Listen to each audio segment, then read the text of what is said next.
The robbery was unexpected. I didn't see it coming, and I lost all 50 million. Minh Phi stammered, his voice trembling with tension and fear. I was about to brush it off when my mind clicked, spotting the anomaly in the house. The ghost marriage was done, so why hadn't the coffin been buried?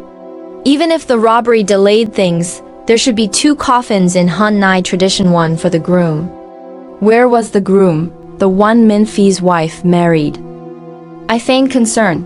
Where's Mr. Tithan's youngest son? Why is only your wife's coffin here? To my surprise, Minh Phi's face twisted in shock, staring at me. Didn't you people take it already? No, wait, you're not. Who are you? Seeing I couldn't pretend, I smiled lightly. I'm Tern Min, a journalist from Saigon, here to interview you. Minh Phi flushed, panicking, pointing at me, angry but hesitant. I'm not doing interviews. Get out, leave now, there's nothing to say. Before I could persuade him, knock, knock, knock, a sudden rap at the door. Minh Phi rushed to open it, relieved but froze. It wasn't who he expected. I turned and saw uniformed police officers. One held a photo, asking Minh Phi, "Is this the guy who robbed you?" Minh Phi calmed down, stared at the photo, and nodded firmly. Yes, I'd recognize him even if he turned to ash. The officer sighed heavily. Then we've got a problem. This morning we found the suspect in a motel in Tan Hype Commune, but when we found him he was already dead. On the 3rd morning after the robbery, the police found the robber in an old motel in Tan Hype Commune, not far from Long Than town.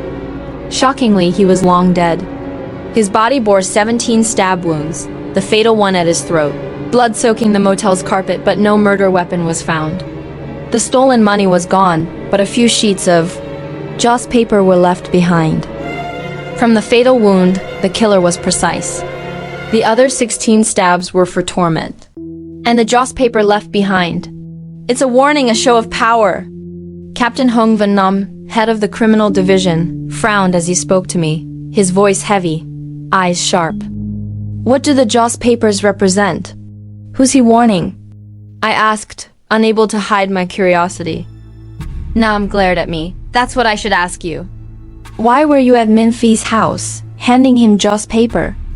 I grinned, realizing why Nam had brought me to the station to share case details. He suspected me.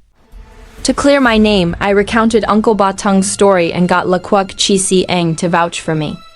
Though Chi Si Eng was in Ka-et, the phone call was enough to dispel Nam's doubts. Can you reporters stop poking around places like this? Nam half joked, half scolded as he released me from questioning.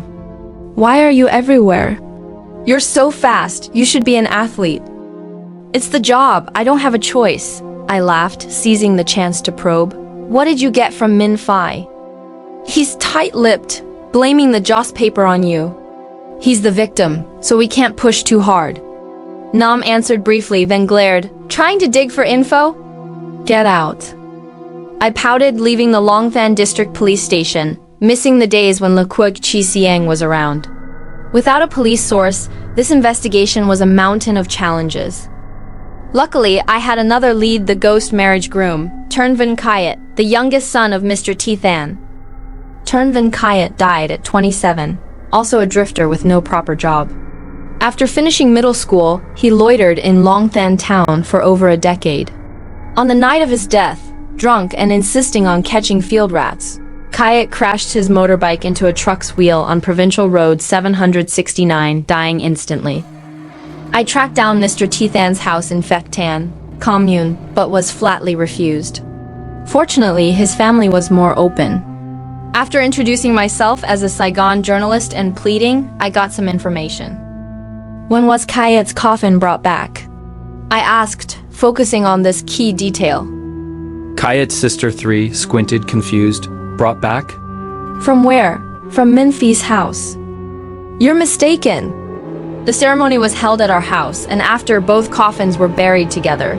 It was last week we all saw it. What? I was stunned. The ghost marriage happened a week ago at Mr. T's house? Then what was the event 3 days ago at Minh Phi's? And his wife died just 5 days ago.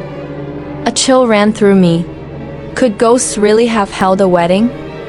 But Mr. T's family had no reason to lie. The whole Phek Tan village witnessed it. Anyone could confirm. If Minh Phi's wife was buried with Kayet a week ago, who was in the coffin at Minh Phi's house? Back at the newsroom in Saigon, my intern, Nguyen Yan Dao Mai, rushed over excitedly, saying she'd found the information I asked for. In the past 3 months, Hun Nai districts held 19 ghost marriages, averaging 1.5 per week. That's just the known ones. There could be more. I frowned. It's not that superstitious here, right?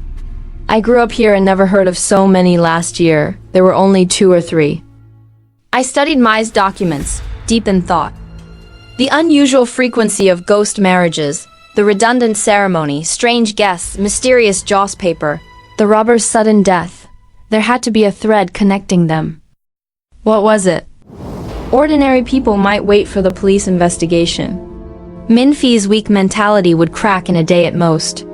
But as a journalist, without exclusive material and deeper insights, how could my articles stand out? I needed hidden truths no one else knew. That's my job. I thought of the coffin at Minh Phi's house. Though the police had noticed the anomaly and detained Minh Phi for questioning, they hadn't traced the coffin's mystery. I decided to return to Minh Phi's house while he was away to investigate further. In one day, I'd gone to Mr. T Than's back to the newsroom to analyze documents, and now to Minh Phi's again. By the time I arrived, it was dark. Passing Uncle Ba Tung's shop, I planned to buy a flashlight, but met his resentful gaze. I understood immediately, sheepish. Uncle Ba, sorry, the police asked. I had to tell them. Uncle Ba sighed. The police came, asking this and that.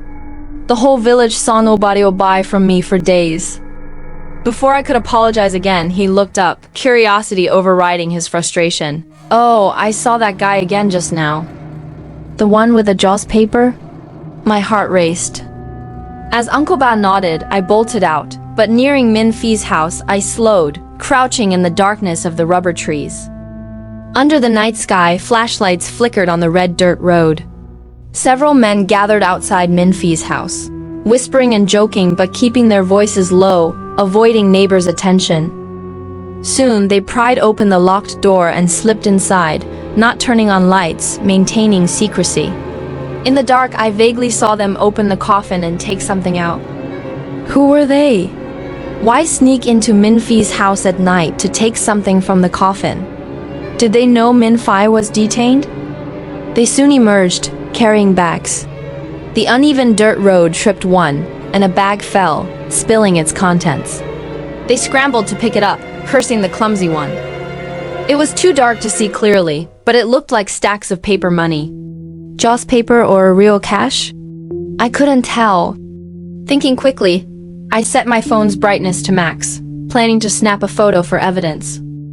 Click, a flash lit up everything. I cursed it inwardly. I'd forgotten to turn off the flash after so long without undercover work. I was exposed. But the light revealed the bag's contents, stacks of 100,000 VND notes, at least 1 billion VND. Before they could react, I took a deep breath and sprinted toward the village gate. They weren't fools and gave chase. Luckily, journalists are good at running. I dashed ahead, outpacing them. But as the noise behind grew louder, I glanced back, shocked, slowing down. Why were there more pursuers? It started with 4, now a dozen, split into 2 groups. As I hesitated, 2 large figures tackled me to the ground. I struggled, but it was futile. It's over, I thought despairingly. My journalism career ends here. I wondered what my obituary would say.